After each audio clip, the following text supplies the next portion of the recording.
আমরা যে হারে গাছপালা কাটতেছি সে তুলনায় আমরা যে হারে গাছ কাটতেছি সে তুলনায় আমরা গাছ কম লাগাচ্ছি।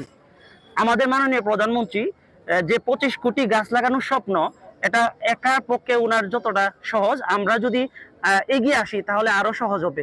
সেই লক্ষ্যেই আমি গ্রিনম্যান এনামুল আমার টিউশনি টাকা থেকে প্রায় 2000 গাছ বিভিন্ন মসজিদ মাদ্রাসায় এবং রাস্তার পাশে লাগিয়েছি। বিভিন্ন পেশার মানুষের কাছে প্রায় 3000 গাছ বিতরণ করছি এবং 25 কোটি গাছ যাতে মানে সহজে বাস্তবায়ন করতে পারি তার জন্য আমি বিভিন্ন রেল স্টেশন, রাস্তার পাশে এবং বিভিন্ন ধরনের স্কুল কলেজের সামনে বৃক্ষরোপণের প্রচারণার জন্য দাঁড়াই, যাতে 25 কোটি বৃক্ষ সহজেই আমরা বাস্তবায়ন করতে পারি। সবুজ হোক আমাদের বাংলাদেশ। আমাদের ভবিষ্যৎ প্রজন্মরা বিশুদ্ধ বাতাসের জন্য কষ্ট করবে। তারা অক্সিজেন কৃত্রিমভাবে কিনে বেঁচে থাকতে হবে। আমি চাই না তারা কৃত্রিমভাবে বেঁচে থাক। আমি চাই তারা যেন বিশুদ্ধ বাতাস এবং গাছের ছায়ার নিচে বড় হয়।